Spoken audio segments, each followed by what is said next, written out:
Oh my goodness. 911T. T for terrific.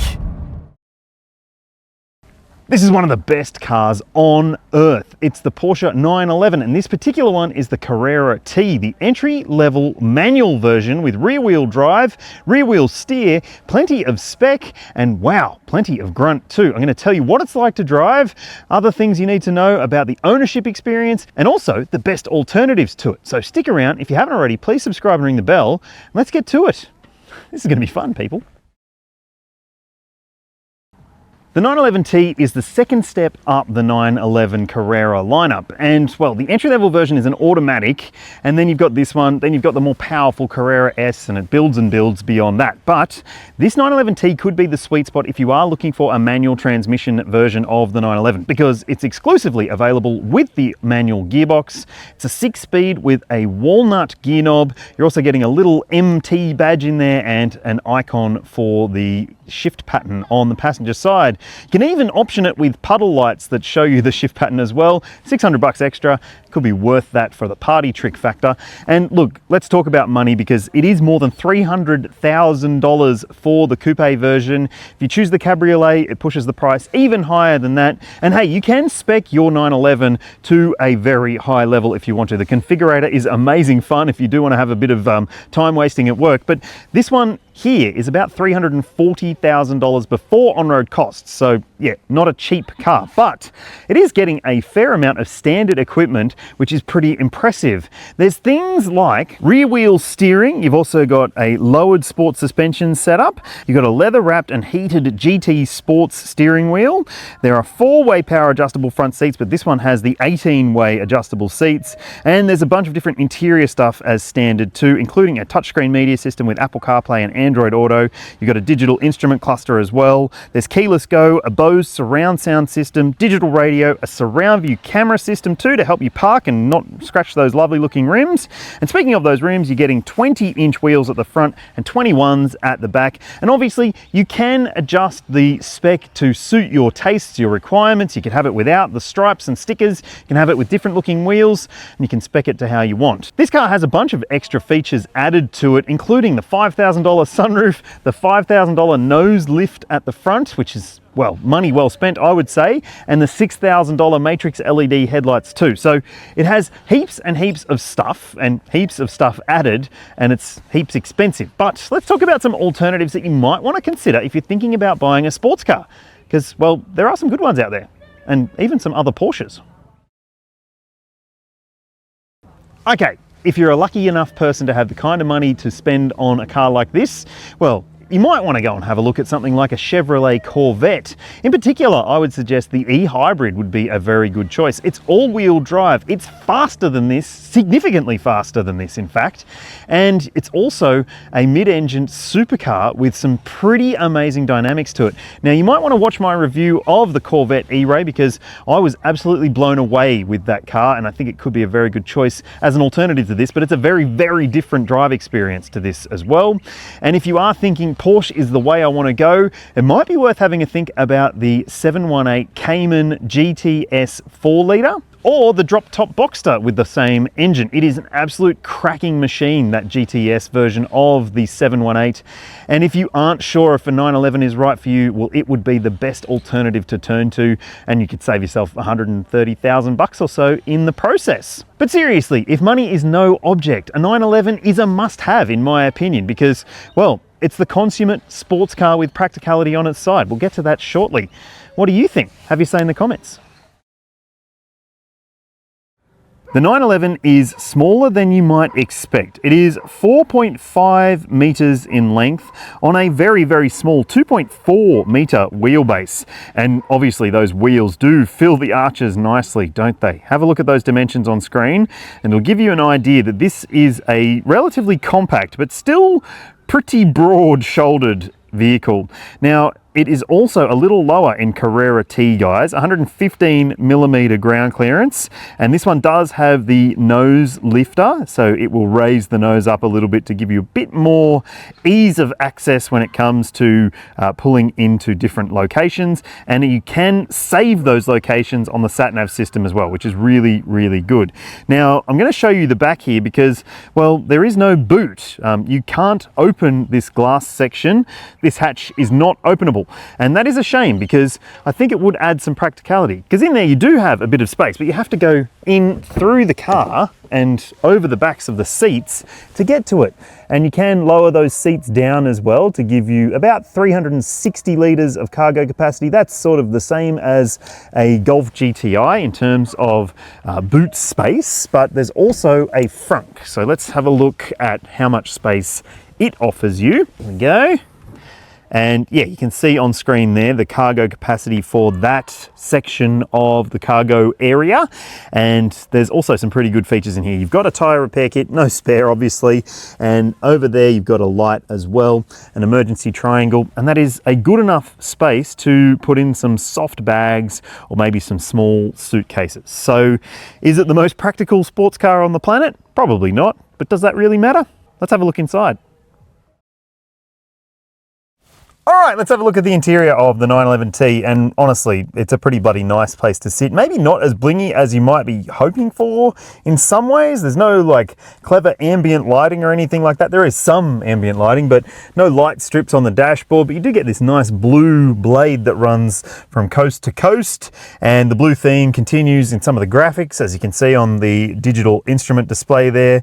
Now, that is a configurable display. You can go through some different menus and make it look different. If you want maps there, if you want a more noticeable rev counter, you can do that. And yes, there's a few different configurations, including the old 5 icon one, which is pretty nifty. Now, let's have a talk about the steering wheel. It's a pretty lovely thing to hold. I know there are people out there who don't like the Alcantara thing, but I think it's gorgeous and it's beautiful to hold on to. On this side, you'll find your blinkers and your high beams if you want to use them. There's auto lights otherwise, and you've got wipers there and a cruise control stalk down there with a button that you push and hold underneath for the lane keeping assistance to switch off if you don't want it on. Here you'll find behind there is a button for your steering wheel heating as well. And you've got a drive mode switch there, which will, as you can see, allow you to jump through the different drive modes by twisting that little dial. It also shows up on the screen if you want to adjust specifics around there. Like if you want to put the rear spoiler up, you can, but I like it without the spoiler up personally. I think it's a nicer looking car without the spoiler, but there's also a good number of buttons and easy to use controls here. So for instance, you've got your sport suspension mode. So there's only 2 modes, normal and sport. And well, if you put it into sport or sport plus, it will change it to sporty suspension. Same with the exhaust, it'll make it sportier in those sporty modes. That one there is your nose lift button. So if you find yourself going into a spot where you need to raise the nose up, you can. And here you've got a number of easy to use controls for your climate stuff. So you've got temperature for dual zone. There is a fan switch there, as you can see, recirc button over there, and volume and tuning as well. You've got demister buttons too. And down here, you've got some controls for the optional sunroof setup. So yes, you can open it completely, you can tilt it, you can close the shade if you want to. You've got heated seats, a central cup holder, good spot for the key, and an electric park brake. And here there's a hidden wireless phone charger with some USB ports. That is not adjustable, so it's sort of maybe not as comfort focused as it could be, but you've got some decent storage in the doors too. These seats are gorgeous. They are the 18-way adjustable seats, so you can get a lot of length to the squab if you want it for taller occupants. And there's also some really great adjustability to these seats. They are super comfy, well worth the extra money. It is an optional extra, as lots of things are in this car. And I really like this finishing as well. That's not standard either. Looks gorgeous though. And look, there are some things in here that maybe don't feel as special. This cup holder, I don't like that finish on the cup holder is different to the rest of the dashboard. Even though that's a handy cup holder to have, that really irks me. the difference in the trim finishing there. But otherwise the trim finishing is lovely. Now let's jump into the screen and have a little look. I'm not going to go too deep on it, people, because honestly, this is not a car that's about screens, but you do have decent technology here. You can put on auto blip depending on which mode you're on, and you can also go into different modes in assistance and also comfort controls and so forth. You can adjust different elements of your ambient lighting, because there is some ambient lighting, as I said, but not complete, you know, bling bling ambient lighting. And there's a home button there, and also you've got things like your Apple CarPlay connectivity on screen. As you can see, you've got sat nav built in. You can have a look at some performance pages if you want to check out what's going on with your tires or how you've been driving or whatever it may be. Then you've got that, and Sport Chrono as well for lap timing if you are doing that sort of thing with your car. Now, I won't be in this review because it's strictly an on-road drive review, but we'll get to some fun driving shortly. You've got a breakdown call function there, so it does have connected services. You can check the weather as well, which is always a nice thing to be able to do when you don't want to just look out the window or, you know, look at your phone or something like that. Now you can see what the weather is like in those locations. Anyway, back to the home screen, and you've got YouTube. If you want to go into YouTube, you can. If you're just sitting in the car waiting for someone, then I guess you could do that if you really wanted to. But look, I like this screen. It's not too difficult, it's not too deep, and it is pretty easy to get your head around. But honestly, that's not what this car is all about. Hey, and also backseat space is not what this car is all about. I can't even fit back there, people. I'm not going to try. I'm not going to embarrass myself. But there are ISOFIX points in those seats and top tethers too. And if you want to, you can fold them down for extra space in the back. But yeah, it's not about that. It's about going for a drive. So before we do that, I want to tell you about the engine.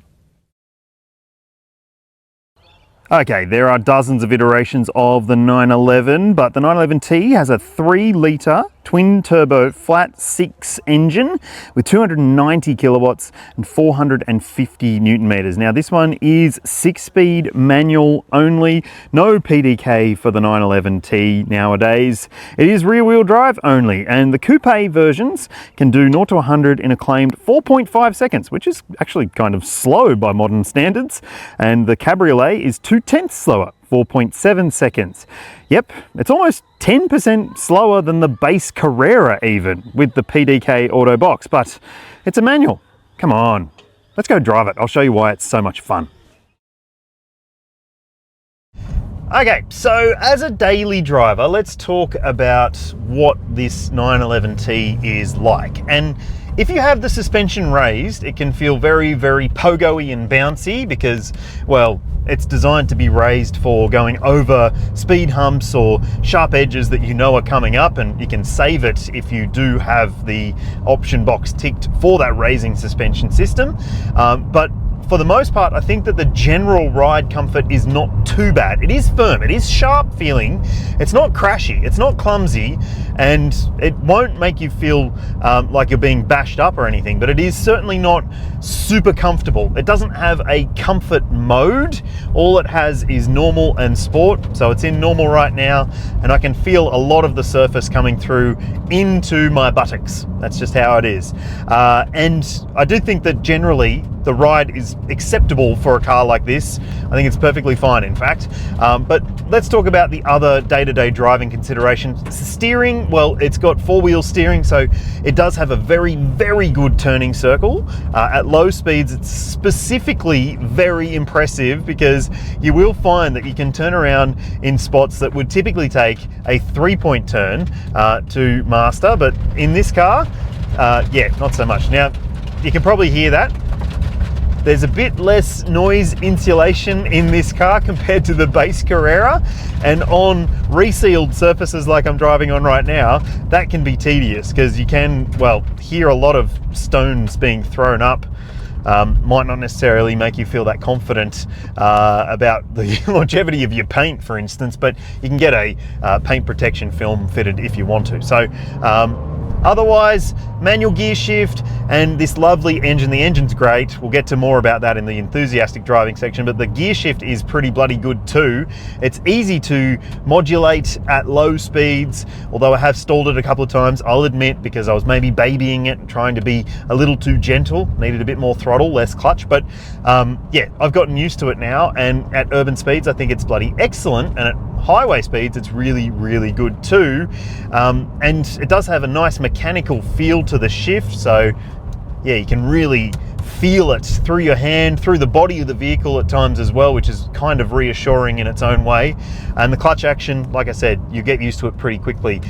It's not too intimidating to drive, I would say, for a day-to-day driver, just provided that you aren't driving anywhere where it's very narrow, or, you know, there's lots of resealed surfaces like this, because yeah, it can be a bit noisy and it's wide, so on narrow streets it can feel its width and you might be a little nervous about that. So yeah, there's a lot of great considerations for this as a daily driver. It's not too intimidating, and even though it is ridiculously fast, you can drive it slowly and drive it easily. Now let's go do something a bit more fun. Here we go.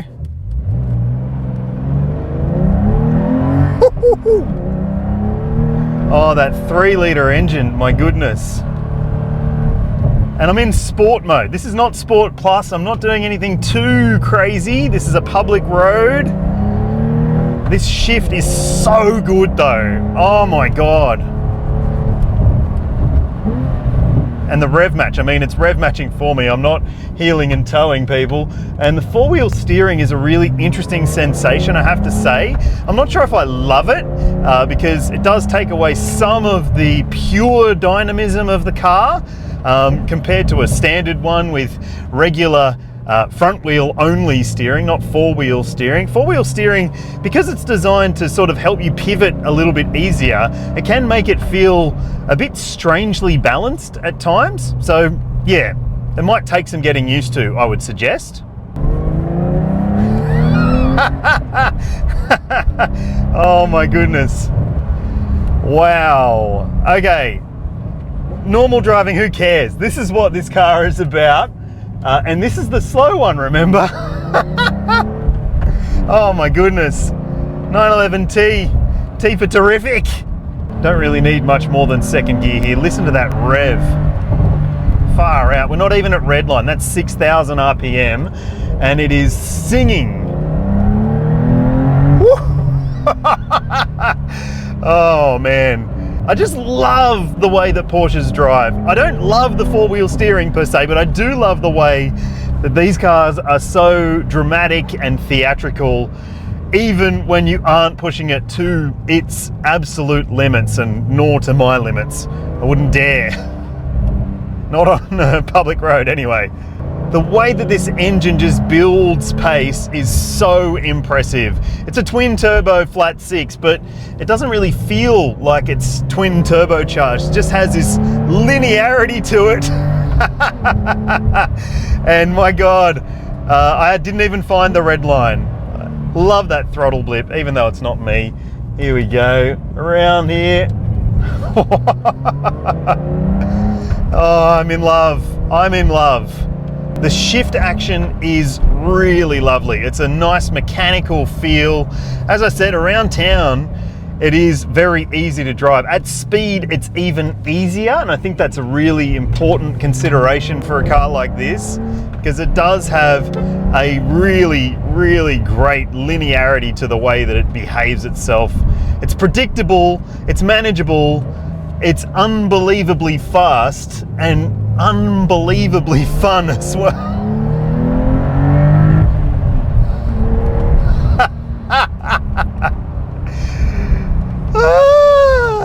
Mummy. Oh, I don't want to stop doing this. Oh, just go and buy a 911, people. You need one in your life. I think I need to save up for one of these. It's going to take a while. But thanks for liking and subscribing. That helps my chances of being able to buy a 911. There is no ANCAP rating for the Porsche 911. Is that a surprise? I don't think it is, but it does have some interesting spec inclusions as standard. So you've got autonomous emergency braking with pedestrian detection, and there's also a surround view camera system fitted in this vehicle, but you miss out on adaptive cruise control. It's just got regular cruise control, but it does have lane keeping assistance if you want that on. Thankfully, no bing bongs in this car. It doesn't have a speed sign recognition system, and while it does have a driver monitoring system to a degree, it's more about fatigue rather than distraction, and it's not necessarily camera based. So that means that it's more enjoyable to drive, as it bloody well should be. And it's also got 6 airbags fitted. There's dual front, side and curtain coverage, but anyone in the back? No airbag coverage for you, unfortunately. In Australia, Porsche offers a 3-year unlimited kilometre warranty, but if you want to, you can top up your warranty beyond that and, well, up to a maximum of 15 years. You have to pay for it, obviously, but it is pretty compelling in that regard. Now, also worth noting is there's no capped price servicing plan on offer for this vehicle, and if you do service with a Porsche dealership, you get an additional year of roadside assistance each time you go back. So, I mean, it's not necessarily setting any standards when it comes to the ownership program, but if you have to worry about ownership costs and considerations, you probably can't afford this car anyway, can you?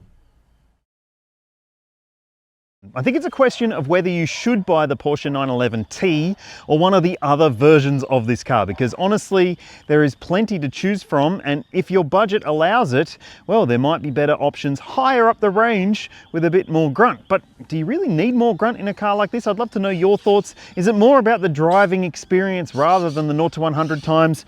That's how I tend to feel, and I love the 911T for that reason. Have your say in the comments section below. Would you go for a 911? Ugh, as if you wouldn't. But thanks for watching and thanks for subscribing. I'll see you when I see you.